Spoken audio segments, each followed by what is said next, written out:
Hey friends, it's Tracy. Welcome to another video. Today I am sharing a wreath tutorial with you. Now guys, wreaths are one of the things that I do, and I so appreciate so many friends loving these styles of wreaths. I'm going to share how I put my mesh on, as well as how I made the wreath sign where I got the leopard truck, and how I hand lettered the little welcome fall sign. Guys, if you're new here, my name is Tracy. I love to share crafty ideas with a bit of rustic country charm just like this. If you're not already subscribed, I would love if you would before you leave today's video. All right guys, let's go ahead and get started, and let me share how I created this cute burlap fall leopard truck wreath. Okay, what I'm starting with is a 14-inch wire frame, and now this one I picked up from the Dollar Tree, as well as these 10-inch burlap mesh that I picked up from Hobby Lobby. Now I just rolled them all three out together, and just using my rotary cutter, I cut them at 12 inches. I'm going to cut 18 of these strips of 12-inch mesh, because then I'm going to share how I make my bundles and how I make the cruffles, and then how I make my bundles. Then I'll share how I put them onto the wreath. This is how I make my cruffles. I am just pulling them apart, and so I roll over the ends and roll it 2 times. Then I'll clip it. Then I'll take it around the other side and roll it 2 times. Then I'll clip it in the middle where it kind of looks like a little taco. That's kind of what it made me, put me in the mind of. And so I am just going to go through here and just share. This is my favorite way right now to create my wreaths. I don't have problems with my wreath or my deco mesh fraying. And this is what I do to create these burlap wreaths like this.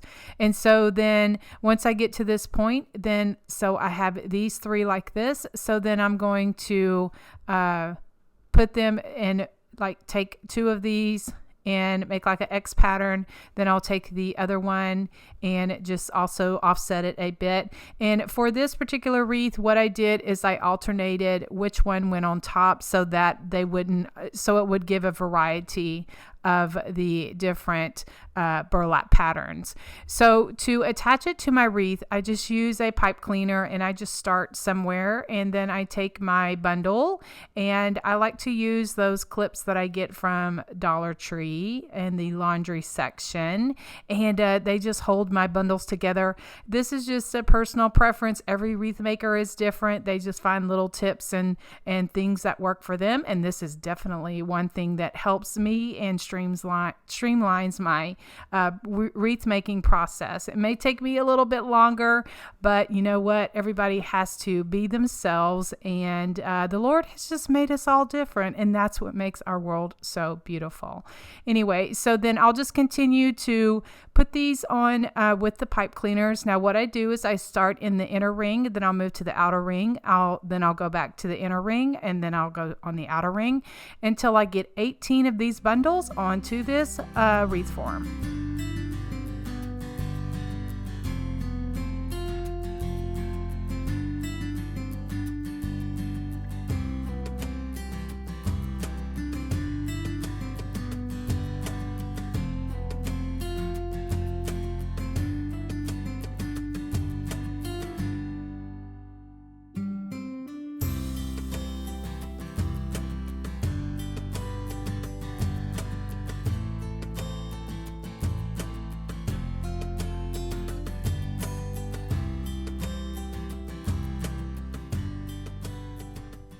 So here is what the wreath looks like with 18 of these bundles on there. And I just love how full and how country it looks.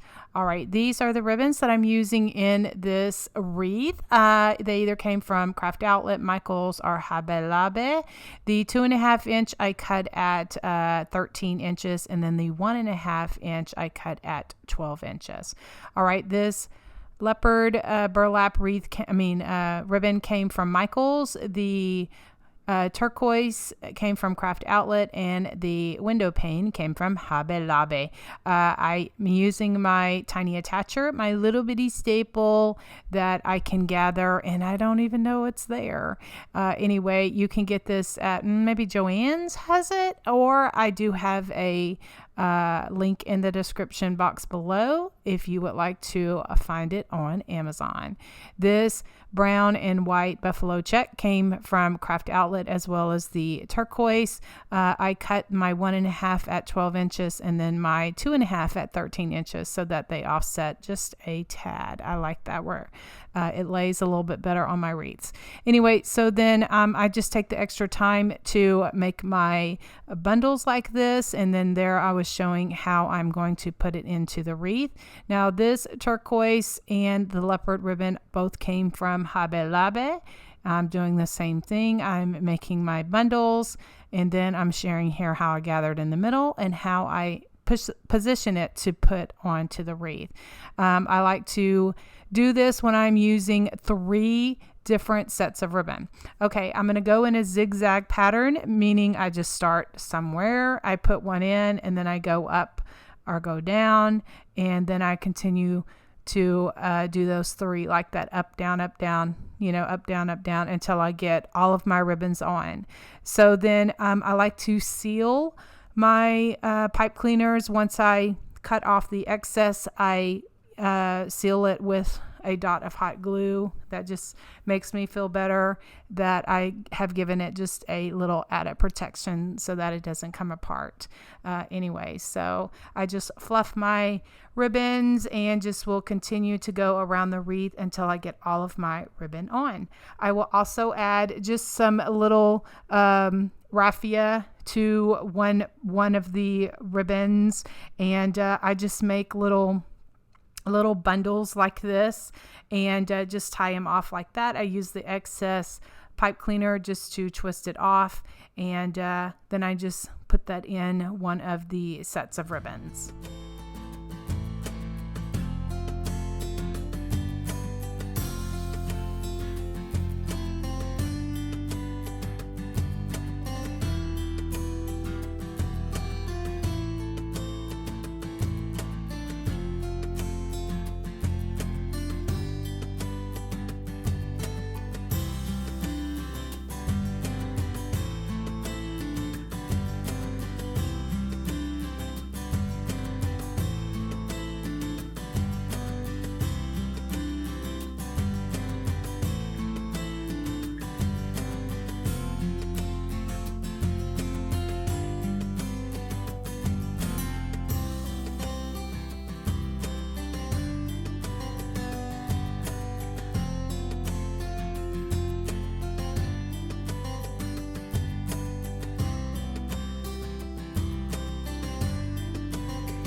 Now I'm going to hand letter this small welcome fall sign.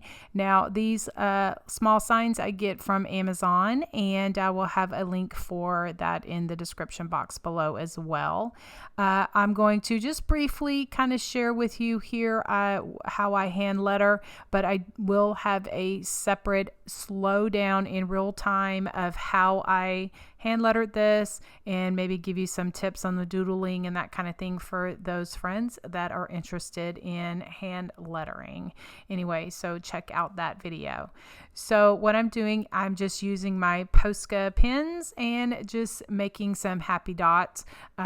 There is a free font called Geldotica if you would like to practice this style of lettering or any font. It is a free version. I will have a link for that also in the description box below. Now I am using my ivory Posca pen and just going back and just doing some doodling, and what you're seeing there is I had messed up just a little bit, so I had to go back and use my black marker just to correct my mistake, because you know that kind of happens. Anyway, I do give it a coat of one coat, like one across, like, okay, these Posca pens, it will bleed. So I do want to stress to you, I picked this tip up from a fellow door hanger creator, painter. She uses the Posca pens and she uses a varnish. I will have a link to this varnish. It's my favorite gloss varnish to use for my painted projects. She said the trick is just to brush on one time, because if you go back over it, guess what? It's going to smear. Anyway, so I want to share that tip with you. To make the sign, I'm using one of these 10-inch wooden circles that I get from Hobby Lobby.